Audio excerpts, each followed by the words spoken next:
எம்பெருமான் திருவடிகளே சரணம். எல்லாருக்கும் வணக்கம். சென்ற வகுப்பில் ஞானமானது எப்போ தவற வாய்ப்பு இருக்குது அப்படின்றத பற்றி பார்த்தோம்.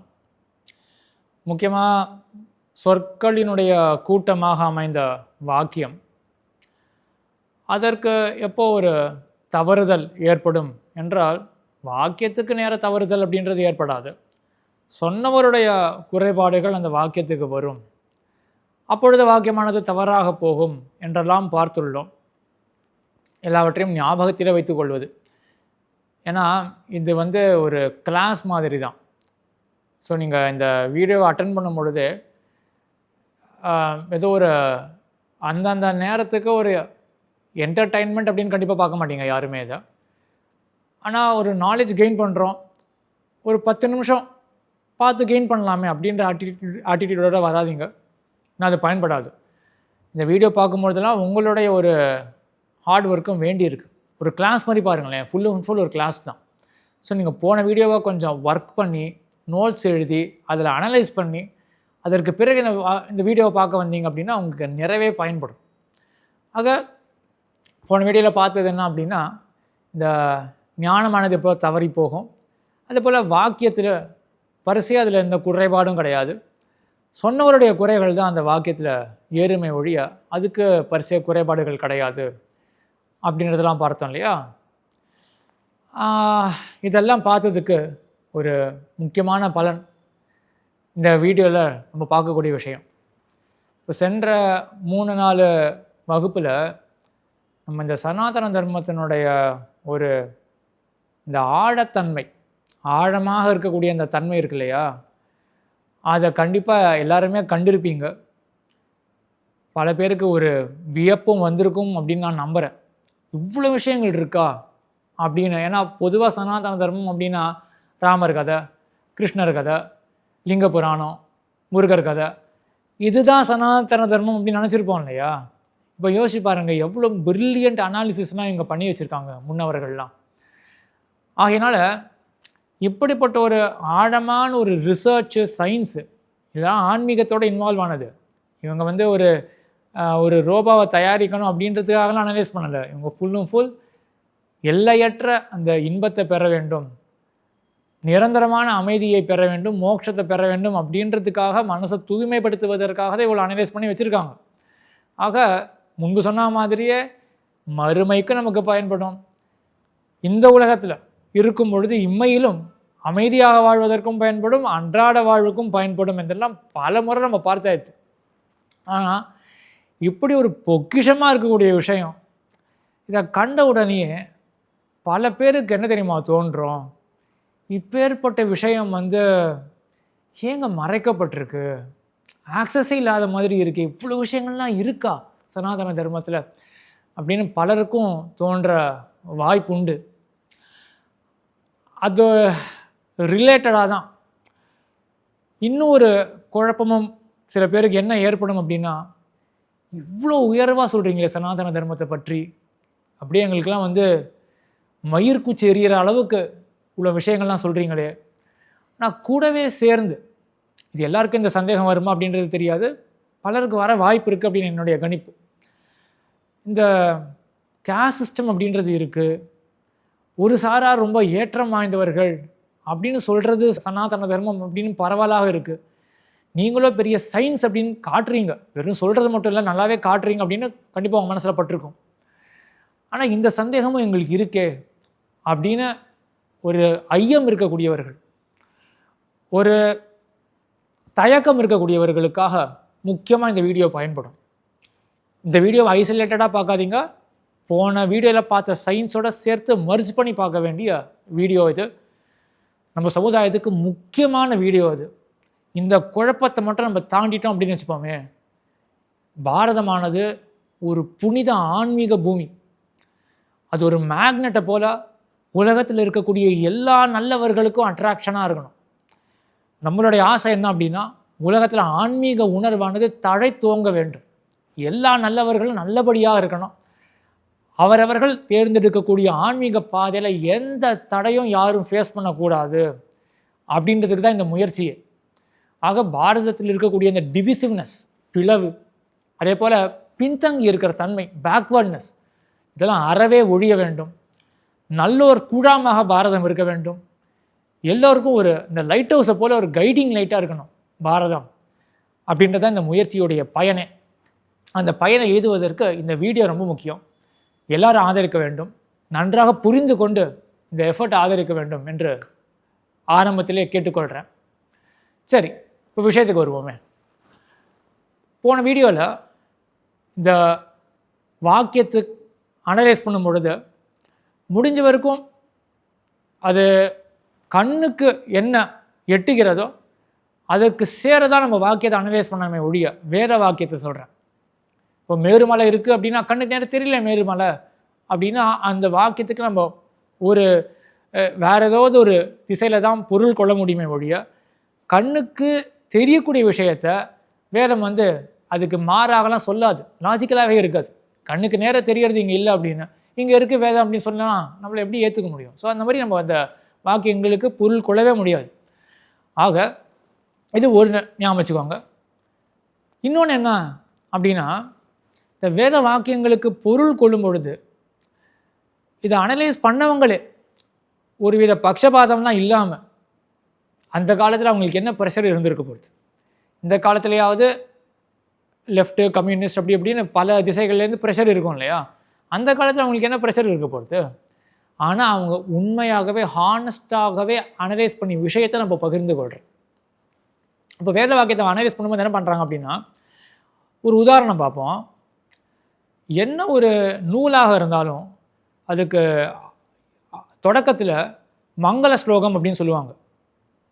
கடவுள் வாழ்த்து, கடவுள் வாழ்த்து செய்யுள் இருக்கு இல்லையா, எல்லா நூல்கள், அது தமிழ் நூலாக இருக்கட்டும் சம்ஸ்கிருத நூலாக இருக்கட்டும், பாருங்களேன், கடவுள் வாழ்த்து செய்யுள் மங்கள ஸ்லோகம் அப்படின்றது இருக்கும்.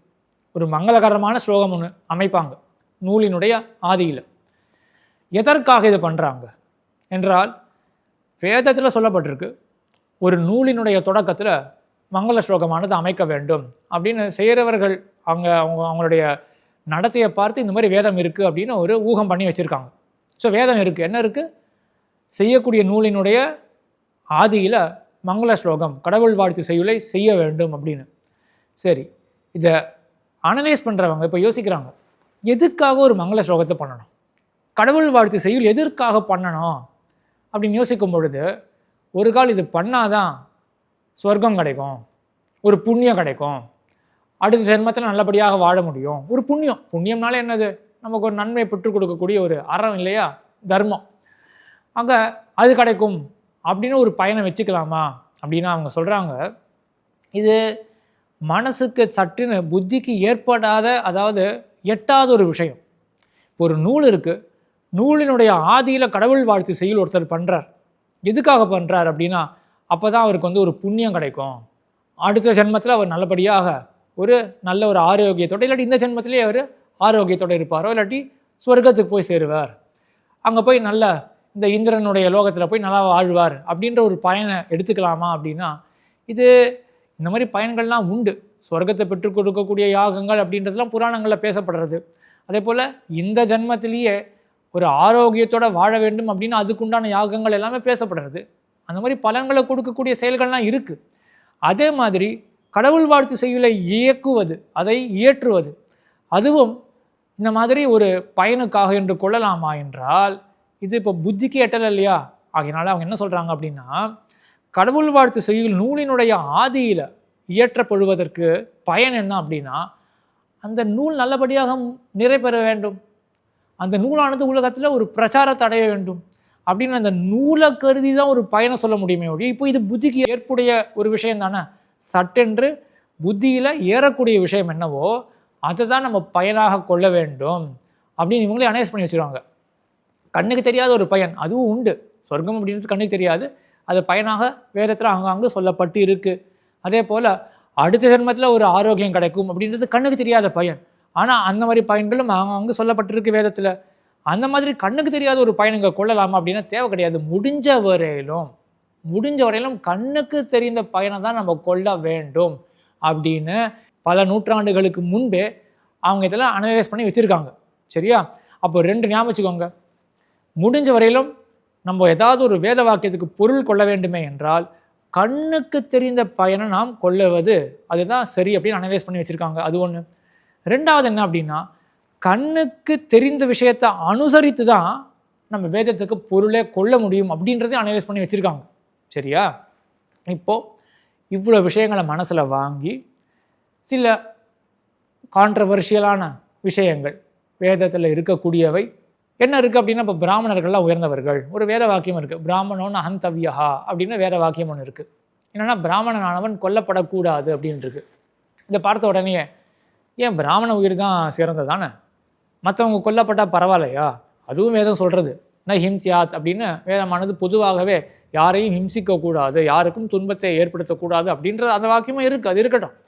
இருந்தாலும் ஸ்பெசிஃபிக்காக பிராமணஹா ந ஹந்தவ்யா அப்படின்னு, பிராமணன் அவன் கொல்லப்படக்கூடாது அப்படின்னு சொன்னால் எல்லாருக்கும் சந்தேகம் வரும் இல்லையா? ஏன் பொதுவாக சொன்னதே போதும் இல்லை, யாரையும் நாம் ஹிம்சிக்கக்கூடாது, யாருக்கும் துன்பத்தை விளைவிக்கக்கூடாது அப்படின்றதே போதுமே. ஸ்பெசிஃபிக்காக எதுக்காக இங்கே சொல்லணும்? இப்போ யோசிச்சு பாருங்க, இதுக்கு பயன் என்ன கொள்ளலாம் அப்படின்னா, இப்போ பிராமணனை கொன்னால் அவனுக்கு நரகம் ஏற்படும் அப்படின்றத வைத்துக்கொண்டு இப்போ கண்ணுக்கு தெரியாத பயன் இது. சரி, பிராமணனை மட்டும் ஏன் நம்ம ஸ்பெசிஃபிக்காக டார்கெட் பண்ணணும், அவனை கொல்லக்கூடாது அப்படின்றத ஏன் ஸ்பெசிஃபிக்காக சொல்லணும் அப்படின்னா, அதெல்லாம் தெரியாது, அது கண்ணுக்கு தெரியாத விஷயம், அதோட நின்றுடுவோமே. நம்ம வேதம் கண்ணுக்கு அப்பாற்பட்ட விஷயத்த சொல்கிறது, அதோட நின்றுடுவோமே அப்படின்னு நிற்க மாட்டார்கள்.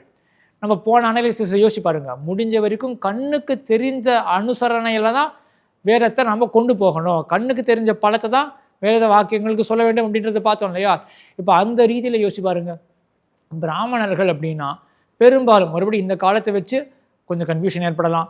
தயவுசெய்து அந்த இன்டர்வியூவில் நான் சொன்னது போலவே இந்த காலத்தை வச்சு நீங்கள் பார்க்காதீங்க. நீங்கள் அந்த ரிஷிகள் காலம் அந்த காலத்தை வச்சே பாருங்கள்.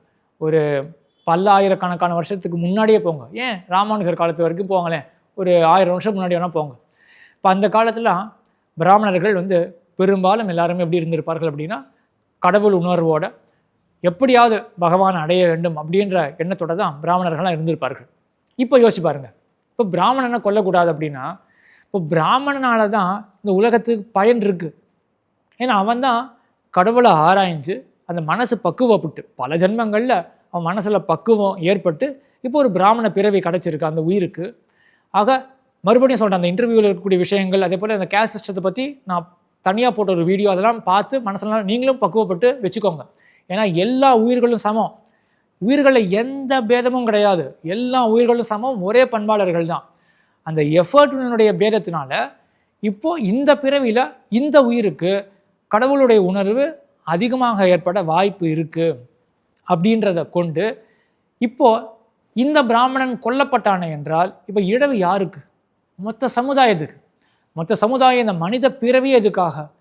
கடவுள் உணர்வை பெற்று முக்தி பெற வேண்டும் அப்படின்றதுக்காக தான் மனித பிறவியே.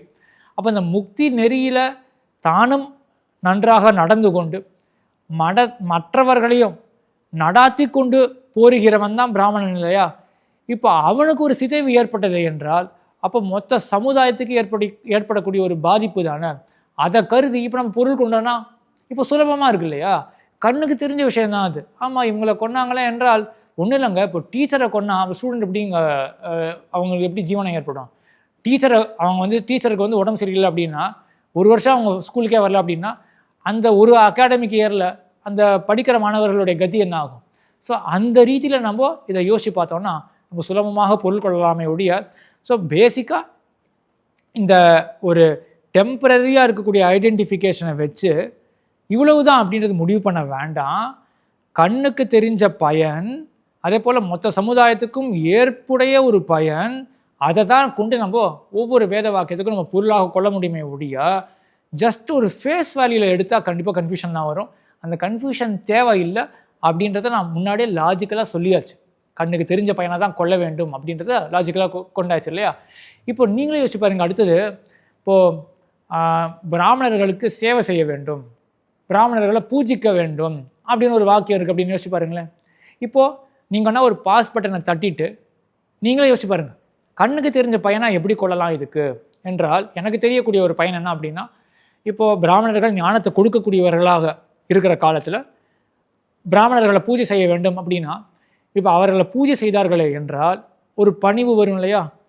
குருவினிடத்தில் சிஷ்யனானவன் பணிவோடு இருக்க வேண்டும், டீச்சர் இடத்துல ஸ்டூடெண்ட்டு ஒபீடியண்ட்டாக இருக்க வேண்டும். யாருக்காவது ஒரு பிசகு இருக்குது, அதில் யாருக்குமே ஒரு பிசகே தோன்றாது இல்லையா? அவ்வளவுதான் இங்கே விஷயம். பிராமணர்களுக்கு சேவை செய்ய வேண்டும் அப்படின்னா ஞானத்தை கொடுக்கக்கூடியவர்கள், தாங்களும் நல்ல ஒரு ஞான நிலையில் இருந்து உலக வாழ்க்கையில் ஆசை இல்லாமல் கடவுளை அடையணும் அப்படின்ற எண்ணத்தோடு இருக்கிறவர்கள், அவர்களிடத்துல மற்றவர்கள் சேவை செய்தார்கள் என்றால் அந்த பணிவுனால் அவர்களுக்கும் அந்த எண்ணம் வரும். சற்று எடுத்த உடனே யாரும் துறவரெல்லாம் பூண்டு போக முடியாது, படிப்படியாக தான் ஏறணும் இல்லையா? அப்போது இந்த காலத்தில் துறவிகளை யோசிச்சு பாருங்களேன். ஒரு சன்னியாசி இருக்காங்க அப்படின்னா உண்மையான சன்னியாசி உலகத்தில் ஆசையை துறந்தவர்கள் இருக்கார்கள் என்றால் யாராக இருந்தாலும் அவர் இடத்துல நல்வார்த்தைகளை போய் பெற்றுக்கொள்ளலாம் இல்லையா? ஏன் நம்மளால் இந்த வாழ்க்கையை துறக்க முடியல, இந்த ஆசைகளை கட்டுப்படுத்த முடியல. அவங்க கட்டுப்படுத்தியிருக்காங்க, மனசை கட்டுப்படுத்தியிருக்காங்க இல்லையா? இப்போ அவங்க கிட்ட போயிட்டு நாம் பணிவாக நடந்து கொண்டோமே என்றால் அந்த சிறந்த பண்புகள் நம்ம இடத்துல தட்டாதானே. இவ்வளவுதான் லாஜிக். ஆக கண்ணுக்கு தெரிந்த பயன்லேயே ஃபோக்கஸ் வச்சுட்டோம்னா எந்த பிரச்சனையும் இந்த விஷயங்களில் வரவே வராது. சரி, இவ்வளோ சிம்பிளாக இருக்குது அப்படின்னா ஏன் இத்தனை குழப்பங்கள் இந்த நூற்றாண்டில், ஏன் இத்தனை குழப்பங்கள் இந்த சனாதன தர்மத்தை பற்றி என்றால் எனக்கு புரிந்ததை நான் சொல்கிறேன், நீங்களே யோசிச்சு பாருங்கள். எனக்கு ஏதோ இதுதான் நடந்திருக்கும் அப்படின்னு தோன்றது. பல நூற்றாண்டுகளுக்கு முன்னாடி இந்த சிஸ்டம் பர்ஃபெக்டாக இருந்திருக்கும், வெறும் ஸ்பிரிச்சுவல் சிஸ்டமாக மட்டுமே இருந்திருக்கும். இந்த ஸ்பிரிச்சுவல் சிஸ்டமில் ஒரு 2 லைன் யோசிச்சு பாருங்கள். ஒன்று ஹாரிசான்டல், ஒன்று வெர்டிக்கல். ஹாரிசான்டலில் என்ன பாருங்கள் அப்படின்னா, ஒரு ஆத்மாவை எடுத்துக்கொள்ளுங்கள், ஒரு உயிர் அதை எடுத்துக்கொள்ளுங்கள். அந்த உயிர் என்ன பண்ணுறது அப்படின்னா பல பிறவைகள் எடுத்துக்கொண்டு போகிறது. ஒரு ஹாரிசான்டல் லைன் அசியூம் பண்ணுங்கள். ஆக விலங்காக இருக்குது. விலங்காக இருக்கும் பொழுது அந்த உயிர் அது சிந்திக்க வாய்ப்பே அது கிடையாது. அதற்கு பிறகு வேற ஒரு விலங்காக சேர்றது, கொஞ்சம் சிந்திக்க வாய்ப்பு இருக்குது அப்படின்னு ஒரு ஹாரிசான்டல் ப்ராக்ரெஷன் பார்த்தோமே என்றால், அப்புறம் மனித பிறவியில் தான் சிந்திக்கவே வாய்ப்பு இருக்குது. இப்போ நான் யார் அப்படின்ற கேள்வி எந்த ஒரு விலங்குக்கும் உதிக்க வாய்ப்பே கிடையாது. இந்த 6th சென்ஸ் படைத்த மனிதனுக்கு தான் அது உதிக்க வாய்ப்பு இருக்குது. இவனுக்கு தான் அந்த இன்டெலிஜென்ஸ் இருக்குது, நான் யார் அப்படின்னு கேட்க முடியும். அதனால தான் மற்றதும் உயிருள்ள பொருள் தான். ஒரு சிங்கம் இருந்தால் அது கூட இரையை தேடும், கலவியை தேடும். இதெல்லாம் நம்ம முதல் வகுப்பிலே பார்த்தோம், மனிதனுக்கும் விலங்குக்கும் இருக்கக்கூடிய ஒற்றுமை. ஆனால் மனிதனுக்கு இருக்கக்கூடிய வேறுபாடு என்ன? ஏதோ ஒன்று இருக்கு எனக்கு அப்பாற்பட்டதாக அப்படின்னு சிங்கத்துக்கு தோணுமா? மனிதனுக்கு தான் தோன்றும். ஆக படிப்படியாக அந்த உயிரானது மனித பிறவியை எடுத்து, அதிலும் கூட எடுத்த மாத்திரத்திலேயே ஒரே பிறவியில் நான் யார், கடவுள் இருக்கார், கடவுள் அடையணும் அப்படின்ற அளவுக்கெல்லாம் யாருக்குமே ஆசை வராது. அப்போது அந்த ஆசையும் பக்குவமாக ஆவதற்கு பல பிறவிகள் தேவைப்படுறது. இது ஹாரிசான்டல் லைன் அப்படின்னு ஞாபகிச்சுக்கோங்க. அப்புறம் கடைசியில் அந்த ஹாரிசான்டல் லைனுடைய முடிவில் இந்த உயிரானது ஒரு இடத்துக்கு போய் சேர்றது. எப்படிப்பட்ட இடம்னா, இப்போ இந்த வர்டிக்கல் வாங்க. இந்த வர்டிக்கல் எப்படி இருக்குது அப்படின்னா, இது ஒரு குழந்தையாக போய் பிறக்கிறதா? எந்த இல்லத்தில் போய் பிறக்கிறது அப்படின்னா, இந்த குழந்தையை பெற்ற தந்தை அவர் கடவுள் உணர்வில் மிக உயர்ந்தவராக இருக்கார், மிக்கவராக இருக்கார் கடவுள் உணர்வில். இந்த குழந்தையுடைய பாட்டனார் அவரும் உயிரோடு இருக்கார், அவரும் கடவுள் உணர்வில் மிக்க உயர்ந்தவராக இருக்கார், மிகுந்தவராக இருக்கார். இப்போ இந்த குழந்தையாக பிறந்திருக்கலையே அந்த உயிர், இப்போ இதுக்கு எத்தனை வாய்ப்பு இருக்குது? பிறந்த நாள் தொடங்கியே இந்த உலகம் தாழ்ந்தது, இது வேண்டாம், இதில் போக வேண்டாம், நமக்கு வேண்டியது முக்தி தான் அப்படின்னு பிறந்த நாள் தொடங்கியே இதற்கு மனசில் வலியுறுத்தப்படக்கூடிய விஷயமாக இருக்கும். அந்த குடும்ப சூழ்நிலையெல்லாம் அப்படி அமைஞ்சிருக்கு. இந்த முக்தி, அதை பெற வேண்டும், உலகத்தில் ஆசை வேண்டாம் அப்படின்ற கட்டுப்பாடு இப்படின்றதுலாம் இருப்பதுனால அதுக்கு ப்ராபபிலிட்டி அதிகம். ஹாரிசான்டல் லைன் பார்த்தோம் இல்லையா, இந்த மாதிரி படிப்படியாக இந்த பிறவி கிடச்சிருக்கு. இப்போ இந்த வர்டிக்கல் லைனை பாருங்கள், இந்த பிறவி எடுத்திருக்கு, அதனுடைய அந்த குழந்தையினுடைய தகப்பன், அந்த தகப்பனுடைய தகப்பன் பாட்டனார், அவருடைய தகப்பனார் கொள்ளு பாட்டனார் அப்படின்ற ஒரு வர்டிக்கல் லைன் இருக்கு இல்லையா, அது பார்த்தோன்னா எப்படி இருக்குன்னா, இன்னாருக்கு மைந்தன், அவருக்கு இவர் மைந்தன், அவருக்கு இவர் மைந்தன் அப்படின்னு ஒரு வர்டிக்கல் லைன் வரும். ஆனால் நம்மளுடைய ஃபோக்கஸ் ஆக்சுவலி இந்த வர்டிக்கல் லைன்லேயே கிடையாது. நம்ம ஃபோக்கஸ் எங்கன்னா அப்படின்னா, இந்த உயிரானது பல பிறவைகளை எடுத்து இப்போ உயிரானது மோட்சத்துக்கு போகணும், ஹாரிசான்டல் லைனில் தான் ஃபோக்கஸு. வர்டிக்கல் லைன் தான் கண்ணுக்கு தெரியும். இன்னாருக்கு தகப்பனார், அவருடைய தகப்பனார், அவருடைய முற்பாட்டனார் அப்படின்னு வர்டிக்கல் லைன் தான் கண்ணுக்கு தெரியும். ஆனால் சனாதன தர்மத்தினுடைய ஃபோக்கஸ் ஹாரிசான்டலில். இந்த ஹாரிசான்டலுடைய எண்டிங்காக தான் இந்த வர்டிக்கலில் வந்து சேர்ந்துருக்கு அந்த உயிரானது. இப்போ யோசிச்சு பாருங்களேன், இந்த ஆத்மா அப்படின்றதுலாம் தனியாக ஒருத்தருக்கு இருக்குது அப்படின்றது ஒருத்தருக்கு தெரிய வேலை அப்படின்னு வச்சுப்போமே. அவங்க என்ன பண்ணுவாங்கன்னா, இந்த வர்டிக்கலை மட்டும் தான் அவங்க ஃபோக்கஸ் பண்ணுவாங்களா, வர்டிக்கலை மட்டும் ஃபோக்கஸ் பண்ணிவிட்டு ஏன் இந்த குடும்பத்துக்கு அவங்க ரொம்ப ஏற்றம் கொடுக்குறாங்க, இது மட்டும் தான் அவங்க கண்ணுக்கு தெரியும். ஏன்பா இந்த ஹாரிசான்டல் லைனை அதில் இந்த உயிரானது முக்தியை பெற வேண்டும்பா, அந்த ஹாரிசான்டல் லைனில் ஃபோக்கஸ் பண்ணியா அப்படின்னா அவங்களுக்கு அந்த ஹாரிசான்டல் லைனே தெரியாது. கண்ணுக்கு தெரிஞ்ச வர்டிக்கல் லைன் மட்டும்தான் தெரியும் இல்லையா. இப்போ இதை பார்த்த உடனே ஓஹோ அப்போது இந்த வம்சத்துக்கு ஏற்றம் உண்டா, இந்த சந்ததி இதுக்கு மட்டும்தான் ஏற்றம் உண்டா அப்படின்னு நினைப்பாங்க இல்லையா. அதான் நடந்திருக்கு. ஏன்னா வெளிலேருந்து வந்த இந்த பிரிட்டிஷ் ஆகட்டும், அதுக்கு முன்னாடி இருக்கக்கூடியவர்களாகட்டும், முகலியர்களாக ஆகட்டும், இவங்களுக்கெல்லாம் இந்த ஆத்மா, இந்த ஸ்பிரிச்சுவாலிட்டி அப்படின்ற கான்செப்ட் எவ்வளோ ஏற்புடையது அப்படின்றது தெரியல. ஸோ இவங்க பார்த்தது என்னென்னா ஃபுல்லு வர்டிக்கல் மட்டும் பார்த்துருப்பாங்க. பார்த்துட்டு பார்த்தீங்களா ஸோ இவங்களுக்கு மட்டும் ஒரு ஏற்றம் சொல்லிக்கிறாங்களே அப்படின்னு. இப்போ அதுலேயா தாத்பரியம், ஹாரிசான்டல் லைனில் அந்த உயிரானது மோட்சம் போக வேண்டும் அப்படின்றதான் சனாதன தர்மத்தினுடைய தாத்பரியம். இவங்க வெளிலேருந்து வந்து கன்ஃபியூஸ் பண்ணி வர்டிக்கலை மட்டும் பார்த்துட்டு ஓ இந்த சாராருக்கு மட்டும் தான் ஏற்றம் இருக்கு போல இருக்குது அப்படின்னு உடச்சி வச்சுட்டாங்கன்னா, அதையும் கொஞ்சம் வந்து இங்கே இருக்கக்கூடியவர்கள் தங்களுடைய மதத்திலேருந்து நழுவி, இந்த ஆன்மீக உணர்விலேருந்து நழுவி, இந்த உடம்பை மட்டுமே பார்த்து, ஏன்னா அந்த வர்டிக்கல் லைன் யாருக்கு தெரியும், வெறும் உடம்பை மட்டும் பார்க்குறவங்களுக்கு தான் வர்டிக்கல் லைன் மட்டும் தெரியும் இல்லையா. ஸோ இங்கே இருக்கிறவங்களே அந்த மாதிரி ஆகி வெளில இருக்கிறவங்களும் வந்து குழப்பினதுனால இப்போ அந்த ஒரு ஆன்மீக சிந்தனை அப்படின்றதே மறைந்து போயிருக்கு. இவ்வளவு கன்ஃபியூஷனுக்கு இதுதான் காரணம். அந்த ஆத்மாவனுடைய ஒரு ப்ராக்ரஸ் அப்படின்னு நம்ம பார்த்தோமேனா இது எந்த கன்ஃபியூஷனும் இருந்திருக்காது. அந்த இன்டர்வியூவில் சொன்ன விஷயங்களை கொஞ்சம் ஞாபகப்படுத்திக்கோங்க. 1000 வருஷம் முன்னாடி மொத்த சமுதாயமே ஒரு சுமூகமாக ஒரு அழகான ஒரு யந்திரமாக இயங்கி இருக்கும். இப்போ இந்தியன் கான்ஸ்டிடியூஷன் இது ஏற்பட்டு 75 வருஷம் ஆகுது. இந்த கான்ஸ்டிடியூஷன் எல்லாருமே ஒப்புக்கொள்கிறோம், ஒப்புக்கொண்டு அதன்படி வாடுறோம். இதே தான் 1000 வருஷம் முன்னாடி ஸ்பிரிச்சுவல் கான்ஸ்டிடியூஷன். எல்லாருக்குமே அந்த மோக்தி, அந்த மோக்ஷம், இந்த ஆத்மா பரமாத்மா அப்படின்ற கான்செப்ட்லாம் தெளிவாக எல்லாருக்குமே தெரிஞ்சிருக்கும். பெரும்பாலும் சில பேர் அப்பவும் இருந்திருப்பார்கள், அரக்கர் அசுரர்களாக சில பேர் இருந்திருப்பார்கள். அவங்கள விட்டுருவோமே, they're not going to make too much of a problem அந்த டைமில். ஆக பெரும்பாலும் ஒரு ஓவர்வெல்மிங் மெஜாரிட்டிக்கு இந்த ஆத்மா பரமாத்மா முக்தி அப்படின்ற கான்செப்ட்லாம் தெளிவாக இருந்ததுனால யாருக்குமே இது ஒரு பிரச்சனையாகவே தோன்றியிருக்காது. இந்த வர்டிகளுக்கு இவங்களுக்கு ரொம்ப உயர்வு கொடுக்குறாங்கப்பா அப்படின்னு அவங்களுக்கு தோன்றிருக்காது. அந்த கிளாஸ் ரூம் உதாரணத்தில் ஃபஸ்ட்டு பெஞ்சில் இவங்க இருக்காங்க, ஸோ பாஸ் பண்ண போகிறாங்க, நல்லது பண்ணிட்டோமே, அடுத்தது பாஸ் பண்ணிக்கலாம் நம்ம அப்படின்ற எண்ணத்தோடு எல்லாருமே சேர்ந்து இயங்கக்கூடிய யந்திரமாக தான் அந்த காலத்தில் இருந்திருக்கும். அன்ஃபார்ச்சுனேட்டாக இதெல்லாம் மறைஞ்சு போன காலமாக இது இருக்கிறதுனால தான் இத்தனை கன்ஃபியூஷன். இருந்தாலும் இந்த ஆன்மீக உணர்வில் ஆசை இருக்கிற கொஞ்சம் நஞ்ச பேர் இந்த 21 நூற்றாண்டிலும் இந்த உலக வாழ்க்கையில் அப்படியே இந்த மோகத்திலேயே இதிலே விழாதவர்கள், அப்படி இருக்கக்கூடிய சில நல்லவர்கள், நீங்கள் யார் இருந்தாலும் உங்களுக்கு இந்த கன்ஃபியூஷனை அவாய்ட் பண்ணுறதுக்காக தான் இந்த வீடியோ அப்படின்றத நீங்களும் நன்றாக புரிஞ்சுண்டு, யார் யாருக்கெல்லாம் இதில் ஒரு ஆசை இருக்குது ஆனால் ஏதோ ஒரு குழப்பம் தயக்கம் இருக்குமோ அவர்கள் எல்லா இடத்துலையும் நீங்களும் புரிந்து கொண்ட விஷயத்தை நன்றாக பகிர்ந்து கொள்ள வேண்டும். எந்த ஒரு நல்லவரும் விட்டுப்பட போகக்கூடாது. இந்த உலகத்தில் ஆன்மீக உணர்வு கொண்ட எந்த நல்லவரும் irrespective of their birth, caste, அவங்க என்ன வேணாலும் இருக்கணுமே பிறவி, யாருமே நல்லவர்கள் விடுபட்டு போகவே கூடாது. எல்லாருமே இந்த சிறந்த ஆன்மீக பாதையில் எல்லாருமே ஃபுல் ஃப்ளெஷ்டாக முழு உரிமையோட வர வேண்டும் அப்படின்றது தான் இந்த முயற்சியினுடைய கொள்கையே. ஸோ இந்த மாதிரி பல குளறுபடிகள்னால தான் இந்த என்டையர் சிஸ்டமே இப்போ கொலாப்ஸ் ஆகிருக்கு.